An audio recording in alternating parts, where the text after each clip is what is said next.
Hello friends, मैं अनूप मिश्रा एक बार फिर से लेकर उपस्थित हुआ हूँ फिजिक्स सेकेंड टॉपिक 16 में। नए चैप्टर है प्रिज्म। प्रिज्म के बारे में हम पढ़ेंगे। इसमें प्रिज्म के क्या क्या कैरेक्टरिस्टिक होते हैं इनको जानेंगे। प्रिज्म क्या कार्य करता है इनको जानेंगे। प्रिज्म बनता कैसे है इनको जानेंगे। प्रिज्म की परिभाषा क्या होती है इसको जानेंगे। जब प्रिज्म पर कोई प्रकाश डाला जाता है तो क्या बिहेवियर करता है, इन सबको हम पढ़ेंगे इस चैप्टर में। प्रिज्म से रिलेटेड सारी चीजें पढ़ेंगे। तो बात आती है सबसे पहले प्रिज्म की। तो प्रिज्म को मैं बताना चाहूंगा प्रिज्म होता क्या है। तो प्रिज्म जो होता है वह एक पारदर्शी समांग माध्यम होता है। फिर से सुनिए, प्रिज्म जो होता है वह एक पारदर्शी समांग माध्यम होता है जो दो अपवर्तक पृष्ठों से घिरा होता है। जो दो अपवर्तक पृष्ठों से घिरा होता है तथा जिनके मध्य का कोण प्रिज्म कोण या अपवर्तक कोण कहलाता है, उसको हम ए से प्रदर्शित करते हैं। तो आइए देखते हैं प्रिज्म को हम कैसे डिफाइन करते हैं। चलिए देखिए, चित्र से देखिए थोड़ा सा प्रिज्म को कैसे बनाते हैं। प्रिज्म एक त्रिकोणीय आकृति होती है। ये जैसा कि आप देख पा रहे हैं चित्र में, ये अगर ये जो दो सरफेस दिखाई दे रहे हैं, दो पृष्ठ जो दिखाई दे रहे हैं, पहला पृष्ठ ये वाला, दूसरा पृष्ठ ये वाला, ये दो पृष्ठ, इन्हीं दोनों पृष्ठों को हम कहते हैं अपवर्तक पृष्ठ। इनको क्या बोलते हैं? अपवर्तक पृष्ठ कहते हैं इनको। यानी कि इन्हीं दोनों सरफेस से, पृष्ठ से प्रकाश का अपवर्तन होता है। प्रकाश का अपवर्तन सबसे पहले पृष्ठ 1 से होगा, उसके बाद 2 से होगा। तो अब बताया मैंने कि प्रिज्म एक ऐसा पारदर्शी समांग माध्यम होता है जो दो अपवर्तक पृष्ठों से घिरा होता है। तो पहला अपवर्तक पृष्ठ, दूसरा अपवर्तक पृष्ठ, ऐसे घिरा है प्रिज्म। और इनके बीच का कोण ये जो ए है, इसको हम कोण ए बोलते हैं। इसको बोलते हैं angle of prism. Angle of prism मतलब क्या होता है? प्रिज्म कोण। हिंदी में बोलते हैं प्रिज्म कोण, या इसी को बोलते हैं अपवर्तक कोण। अपवर्तक कोण।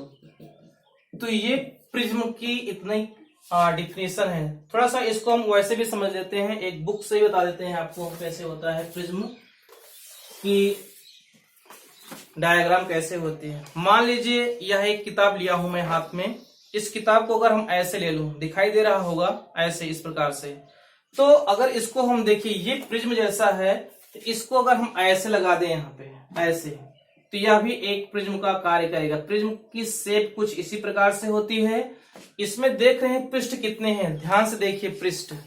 सबसे पहले ये आगे का पृष्ठ आपको दिखाई दे रहा है, ये वाला पृष्ठ। ये वाला पृष्ठ कैसा दिखाई दे रहा है तुम्हें? त्रिभुजाकार है। ये एक त्रिभुज आगे से है, और पीछे वाला अगर घुमा दें ऐसे हम, तो ये पीछे वाला एक त्रिभुज बन जाएगा। यानी कि एक प्रिज्म में दो त्रिभुज हैं, एक आगे और एक पीछे, और इसमें 3 पृष्ठ और भी हैं आगे से। यह एक आयत आपको दिखाई दे रहा होगा, एक पृष्ठ ये है, आयताकार ये है, और दूसरा ये दिखाई दे रहा होगा, ये वाला आयताकार पृष्ठ है। तीसरा सबसे नीचे ये भी एक आयताकार पृष्ठ दिखाई देगा। यानी कि अगर कहा जाए एक प्रिज्म में कितने पृष्ठ होते हैं, तो टोटल 5 पृष्ठ होते हैं। पहला पृष्ठ, दूसरा पृष्ठ, तीसरा, चौथा और नीचे से 5वां पृष्ठ। इन 5 पृष्ठ में 2 पृष्ठ तो बने होते हैं त्रिभुज के, एक आगे का और एक पीछे का त्रिभुज। बाकी 3 पृष्ठ जो होते हैं वो आयत होते हैं, एक इधर से आयत, इधर से आयत और नीचे से आयत। यानी कि एक प्रिज्म में बोला जाएगा तो 3 आयत 2 त्रिभुज होते हैं, इसलिए 3 2 5 सरफेस बन जाती है प्रिज्म के। समझ में आया होगा अच्छे से। और इसके लिए ध्यान से देखिए, एक प्रिज्म का मुख्य परिच्छेद होता है। अगर ये कोई प्रिज्म है, इस प्रिज्म को अगर इस अपवर्तक पृष्ठ के लंबवत काटा जाए, ये अपवर्तक पृष्ठ है, अगर इसके अभिलंबवत काट दिया जाए प्रिज्म को ऐसे, तो एक नया प्रिज्म प्राप्त होगा। ये वाला प्रिज्म कहलाएगा प्रिज्म का मुख्य परिच्छेद। क्या कहलाएगा? ये मुख्य परिच्छेद। तो ये प्रिज्म का मुख्य परिच्छेद कहलाएगा, या इसको कह सकते हो त्रिकोणीय प्रिज्म भी कह सकते हो। तो ये इतना रहा प्रिज्म के बारे में, अभी डिफिनेशन है इसकी। अब देखेंगे हम प्रिज्म द्वारा प्रकाश का अपवर्तन कैसे होता है, कि प्रिज्म से प्रकाश का अपवर्तन कैसे होता है। ध्यान से देखिए, हेडिंग डाल देते हैं, प्रिज्म द्वारा प्रकाश का अपवर्तन।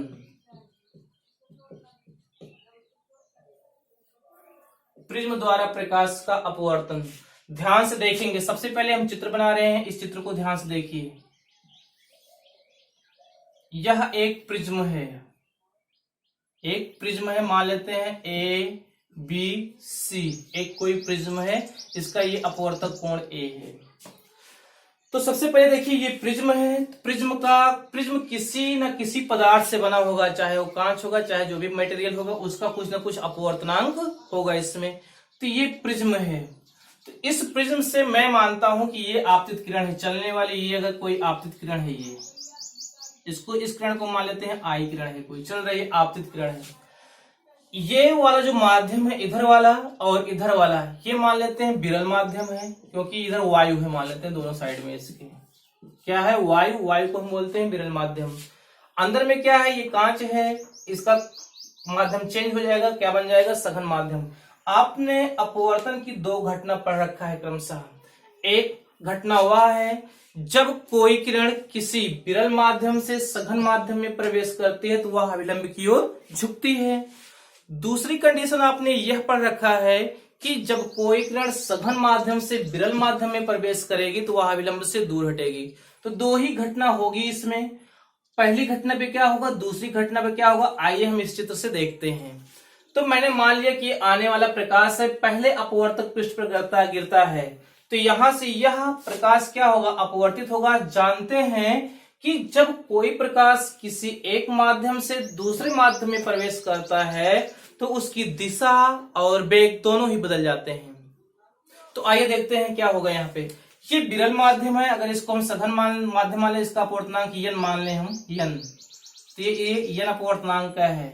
तो सबसे पहले देखिए ये आपतित किरण है, आपतित किरण इस पृष्ठ पे गिरी, अब गिरने के पश्चात ये कहां जाएगी अभी मुझे नहीं पता है, इसके लिए सबसे पहले हमें अभिलंब की आवश्यकता है। तो यहाँ पे 90 अंश पे हमें एक अभिलंब खींचना पड़ेगा। तो मान लेते हैं ये इसका एक अभिलंब है, ये इसका एक अभिलंब है इधर।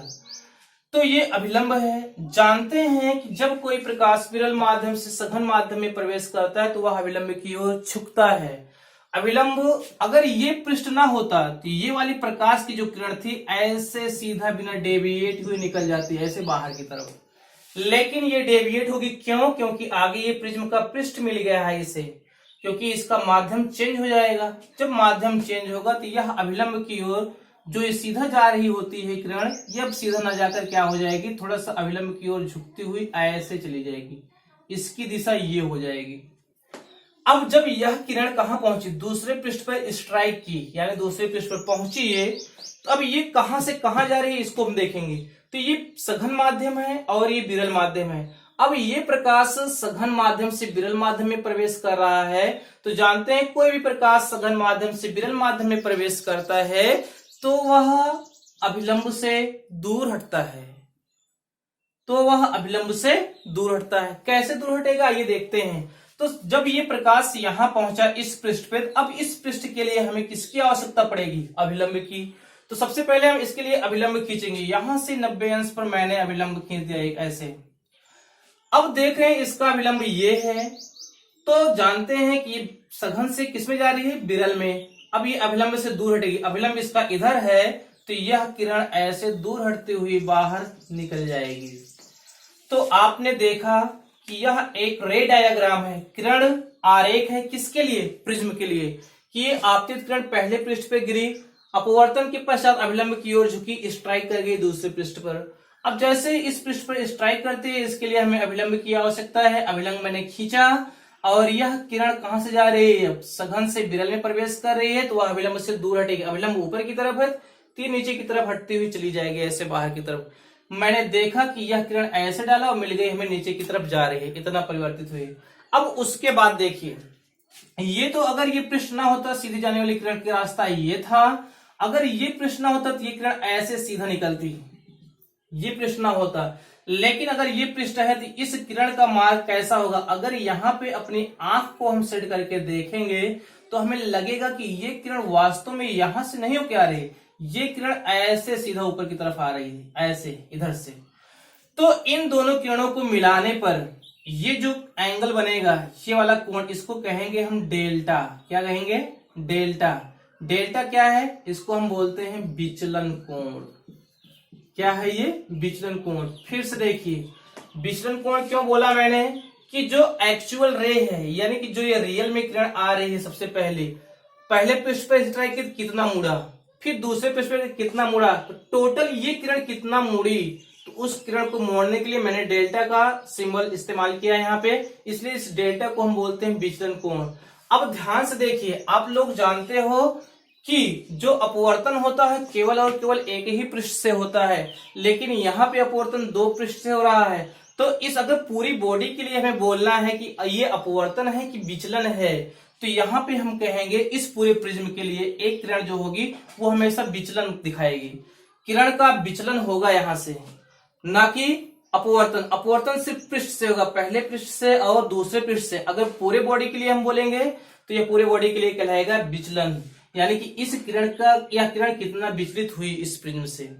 तो ये इसका पूरा रे डायग्राम था। आशा करता हूं अच्छे से समझ में आया होगा। अब इसके लिए प्रिज्म द्वारा प्रकाश का अपवर्तन मुझे समझ में आया कि यह एक किरण है, गिरने के पश्चात अवलंब की ओर मुड़ी, फिर गिरने के पश्चात अवलंब से दूर चली गई। तो पूरा डायग्राम था। इसका हमें डेरिवेशन निकालना है। अगर इसको हम, ये कोण ए है, इसको लिखा ही गया है ए। देखिए ये आपतित किरण है, ये विरल माध्यम में है, विरल माध्यम में आपतित किरण और आप अभिलंब के बीच बना जो कोण होता है वो क्या कहलाता है? आई, जिसे हम बोलते हैं आपतन कोण।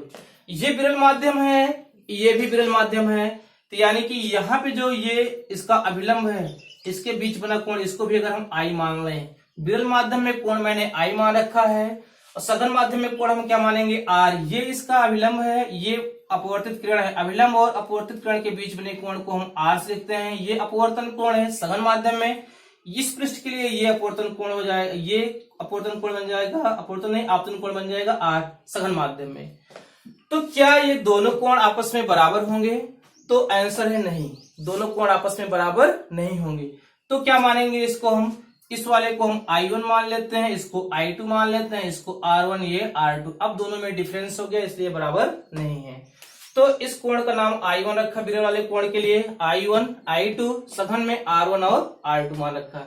ये दोनों अभिलंब एक दूसरे को जहां पर काट रहे हैं उसको हम कोई एक पॉइंट का नाम दे देते हैं। Suppose this point is O, ये O है, ये डेल्टा है और ये कोण A है, इसको मान लेते हैं एंगल अगर A है। तो हमें संबंध निकालना है किसके बीच में? A, delta, N, I1, I2, R1 और R2 के बीच में हमें संबंध निकालना है।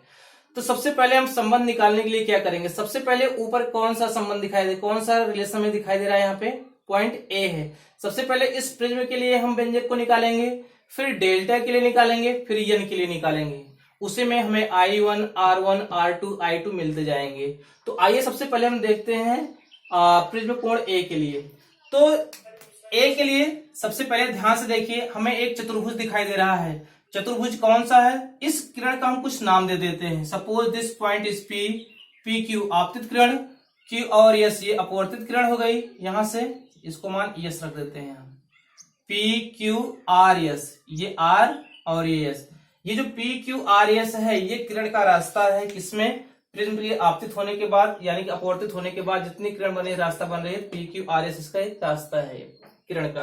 ये किरण है PQRS। तो यहाँ पे देखिए एक चतुर्भुज हमें दिखाई दे रहा है, कोण A के लिए निकालेंगे तो AQOR, चतुर्भुज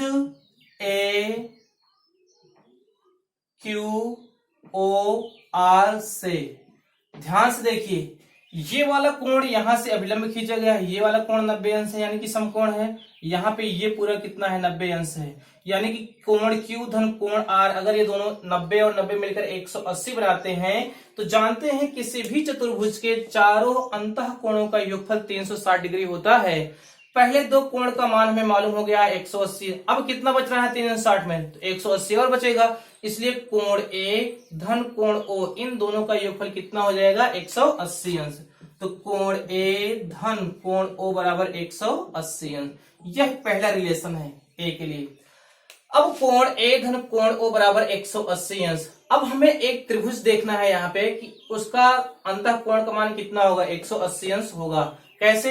अगर ये त्रिभुज देखें, हम इस त्रिभुज की बात करें QOR की, त्रिभुज क्यू ओ आर, ये वाला त्रिभुज अगर देखें यहां से हम, तो जानते हैं कि इस वाले त्रिभुज के दो कोण, कोण R1, कोण R2 और कोण O है, यानी कि तीनों अंतः कोणों का योगफल कितना होगा? 180 अंश होगा, क्योंकि जानते हैं त्रिभुज के तीनों अंतः कोणों का योगफल 180 अंश होता है। तो त्रिभुज QOR से, त्रिभुज QOR से हमें क्या मिल जाएगा? कोण R1 धन कोण R2, कोण R1 धन कोण R2 धन कोण O बराबर कितना हो जाएगा? 180 अंश, यानी कि त्रिभुज के तीनों अंतः कोणों का योगफल।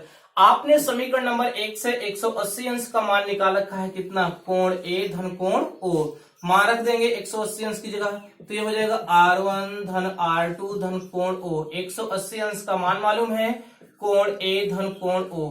यहां से हमें कोण O कटता हुआ दिखाई दे रहा है, क्योंकि बराबर है, आएगा इधर विपरीत, माइनस बन जाएगा, प्लस और माइनस दोनों कट जाएंगे। बचेगा कितना? यहां से A बराबर बच जाएगा, कोण A बराबर बच जाएगा कोण R1 धन R2। इस वाले समीकरण को हम नंबर 2 समीकरण मान लेते हैं। हमें मिला कि ये जो प्रिज्म कोण है ये किसके बराबर आएगा? यानी कि इस वाले कोण का और इस वाले कोण का, दोनों का योगफल के बराबर A का मान आएगा R1 धन R2। मैंने A का मान निकाल लिया है। अब किसकी बारी आती है? डेल्टा की। अब इस डेल्टा का मान हम कैसे फाइंड आउट करेंगे? तो ध्यान से देखिए, इस डेल्टा के लिए हमें एक त्रिभुज दिखाई दे रहा है। यहाँ पे त्रिभुज कौन सा है? अगर इस वाले पॉइंट को हम कुछ मान लें, यम मान लें, तो हमें एक त्रिभुज बनता हुआ दिखाई दे रहा है, ये वाला त्रिभुज। ये ऐसे यहाँ पे, यहाँ और ये त्रिभुज QMR में, त्रिभुज QMR से हमें क्या दिखाई दे रहा है? इस त्रिभुज का ये वाला कोण कौन सा है? बहिष्कोण है, जो कि कौन सा है? ये डेल्टा है। डेल्टा अगर इसका बहिष्कोण है, तो आप लोगों को पिछले टर्म में पढ़ाया गया था बहिष्कोण प्रमेय। बहिष्कोण प्रमेय जो होती है वह त्रिभुज के दोनों अंतः कोणों के योगफल के बराबर होती है, जो अपोजिट में होते हैं कोण। तो ये वाला कोण हमें निकालना है और ये वाला कोण निकालना है। अभी इन दोनों कोणों का मान हमें मालूम नहीं है। इन दोनों का कोणों का मान हम कैसे निकालेंगे? ध्यान से देखिए, ये I1 है अभिलंब के साथ, ये इसकी एक्चुअल रेखा। अगर ये पूरा कोण देखा जाए, पूरा ये I1 कहलाएगा, और ये कितना है? R1। हमें ये वाला कोण निकालना है, तो I1 से अगर हम R1 को माइनस कर देंगे तो ये वाला कोण मिल जाएगा, यानी कि ये वाला कोण क्या बन जाएगा? I1 minus R1। दूसरा वाला कोण क्या मिलेगा हमें? ये देख रहे हैं यहां से, ये पूरा कितना है? I2 कोण है। ये पूरा अगर I2 है तो ये इतना कितना है? R2 है। तो हमें ये वाला कोण निकालना है, तो पूरे में से यानी कि I2 में से R2 को अगर हम माइनस कर देंगे तो हमें ये वाला कोण मिल जाएगा। कोण मिल जाएगा यहाँ पे I2 माइनस R2। यहाँ अगर साफ नहीं दिखाई दे रहा तो यहाँ बना देते हैं इस कोण को। ये चित्र कुछ ऐसे बनाया गया है। ये वाला डेल्टा है कोण, ये वाला कोण हमें निकालना है, ये वाला कोण निकालना है। और ये पूरा कोण कितना दे रखा है? ये I1, और ये वाला पूरा कोण कितना दे रखा है? I2। और यहाँ पे एक कोण है, ये है R2, और यहाँ पे एक कोण है R1। तो अगर हमें इतना कोण निकालना है तो पूरा, अगर ये I1 है, ये इतना यहाँ पे R1 है, और ये यहाँ पे कितना है? R2 है कुछ। तो I2 में से अगर हम R2 को निकाल देंगे तो हमें ये वाला कोण पूरा मिल जाएगा, बन जाएगा I2 माइनस R2। ये अगर हमें ये वाला कोण निकालना है तो I1 में से हम R1 को माइनस कर देंगे, तो I1 माइनस R1, ये पूरा कोण बन जाएगा, ये दोनों कोण बन जाएगा। अब डेल्टा बहिष्कोण है इस त्रिभुज का, इसका अंतः कोण कौन सा है? I1 minus R1, I2 minus R2। तो बहिष्कोण डेल्टा बराबर क्या बन जाएगा? इन दोनों कोणों का योगफल। तो डेल्टा बराबर हो जाएगा I1 minus R1 plus I2 minus R2। इस वाले फिगर को हम थोड़ा सा मिटा देते हैं, समझाने के लिए मैंने बनाया था इसको, इसलिए इसको मिटा देते हैं। आइए देखिए इसमें, अब I1 I2 को एक तरफ कर लेंगे, R1 R2 को एक तरफ कर लेंगे। डेल्टा बराबर हो जाएगा I1 प्लस I2, एक ब्रैकेट में कर लीजिए, माइनस दोनों में है, कॉमन कर लीजिए माइनस, बन जाएगा R1 प्लस R2। इसको समीकरण नंबर 3 मान लीजिए। समीकरण नंबर 1 यहाँ बना था, 2 यहाँ पे, 3 यहाँ पे। अब समीकरण नंबर 3 में देख रहे हैं कि यहाँ पे हमें R1 प्लस R2 दिखाई दे रहा है। तो समीकरण नंबर 2 से हमें R1 R2 का मान मालूम है कितना? A। अब यहाँ पे R1 प्लस R2 की जगह हम A को पुट कर देंगे, तो डेल्टा बराबर हो जाएगा ये I1 plus I2 minus A। एक रिलेशन ये हमें मिल गया डेल्टा का, डेल्टा बराबर I1 plus I2 minus A। ये रिलेशन मिल गया हमें, A का रिलेशन मिल गया, डेल्टा का मिल गया। क्रमशः निकाल रहे हैं, पहले A का, फिर डेल्टा का, फिर n का हमें निकालना है। अब बात आती है n का फार्मूला कहाँ इस्तेमाल किया जाता है? जानते हैं, स्नेल का नियम होता है n वाले फार्मूले में। तो n जहां मिलेगा यहाँ पे हम स्नेल का सूत्र लगाएंगे या स्नेल का नियम लगाएंगे। स्नेल का नियम क्या कहता है कि n बराबर होता है sine I upon sine R. तो देखिए i का मान यहाँ पे i1 है, r का मान r1 है। दूसरे पृष्ठ के लिए अगर n की बात करें हम, तो यहाँ पे i का मान i2 है, r का मान कितना है r2 है। तो sine i1 upon sine r1, sine i2 upon sine r2। पिछले टॉपिक पे जब गोलीय अवतल पृष्ठ के लिए सूत्र निकाला जा रहा था तो हम एज्यूम कर रहे थे कि फॉर स्मॉल एंगल, छोटे कोण के लिए साइन i का मान i के बराबर होता है, साइन r का मान r के बराबर होता है। तो यहाँ पे हम देखेंगे कि जो साइन i1 है ये i1 के बराबर होगा, साइन r1 किसके बराबर होगा, r1 के बराबर होगा।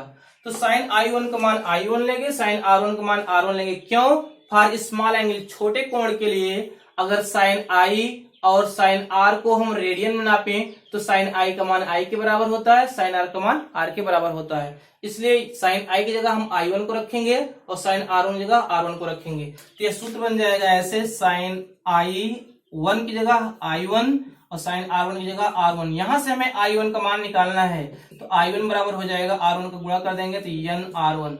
i1 का रिलेशन यहां से मिला।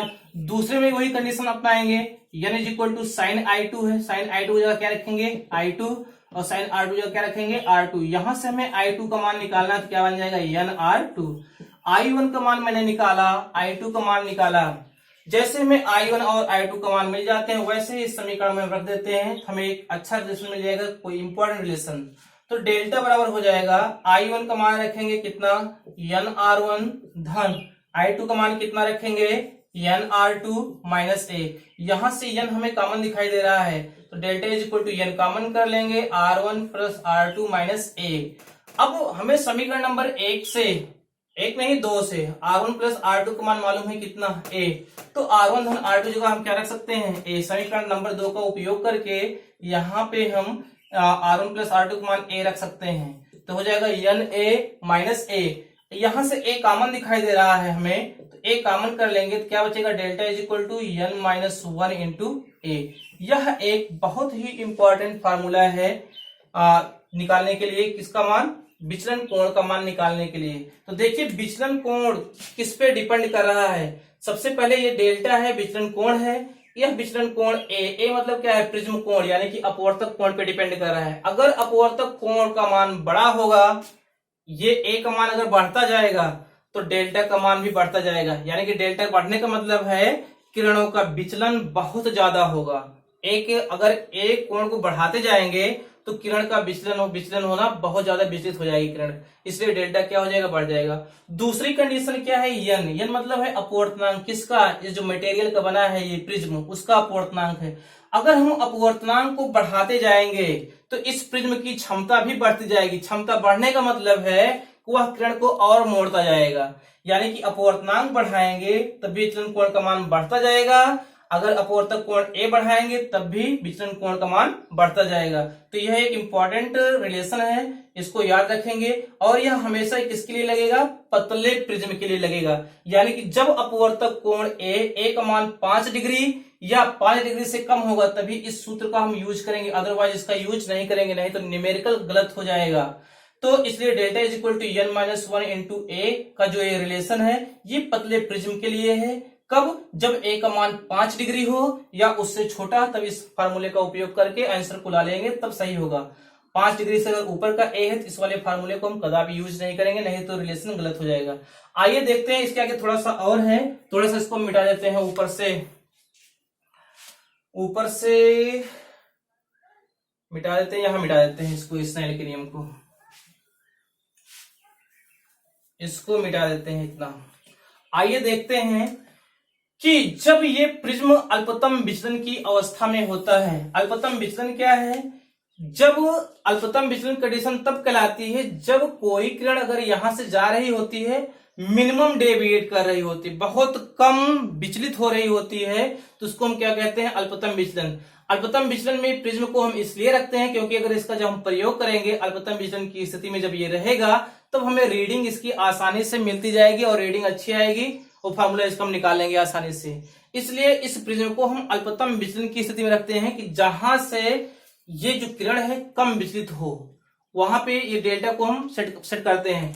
तो अल्पतम विचलन की स्थिति के लिए, अल्पतम विचलन की स्थिति के लिए जो होता है डेल्टा को हम डेल्टा यम से लिख देते हैं। अल्पतम विचलन की स्थिति में यम मतलब होता है मिनिमम, अल्पतम विचलन यानी कम डेविएशन के रूप में यम का इस्तेमाल करें। डेल्टा किसके बराबर हो जाता है, डेल्टा यम के बराबर हो जाता है। और जो ये आपतित किरण है I1 और ये I2 जो है, I1 I2 किसके बराबर हो जाएगा, I के बराबर, R1 और R2 किसके बराबर हो जाएगा, R के बराबर। ये तीन कंडीशन हम याद रखेंगे। किस अवस्था में होगा, ये अल्पतम विचलन की स्थिति में होगा। जब ये प्रिज्म अल्पतम विचलन की अवस्था में होता है तो डेल्टा का मान डेल्टा यम के बराबर होता है, I1 I2 का मान I के बराबर, R1 R2 का मान R के बराबर होता है। तब इस रिलेशन को हम कहां से निकालेंगे, देखिए I1 I2 हमें कहां दिखाई दे रहा है, इस रिलेशन में दिखाई दे रहा है ये I1 I2। अब I1 I2 का मान हम किसके बराबर लेंगे, I के बराबर लेंगे, तो ये डेल्टा बराबर हो जाएगा, ये I1 का मान I, I2 का मान I धन I मिलकर कितना बन जाएगा, ये 2I बन जाएगा। आगे माइनस ए है, यहां से हमें I का मान ज्ञात करना है। ए को पक्षांतर कर देंगे तो डेल्टा ये माइनस में इधर आएगा प्लस हो जाएगा, बन जाएगा इक्वल टू 2I। यहां से I का मान निकालेंगे अगर हम तो बन जाएगा डेल्टा प्लस ए अपॉन 2।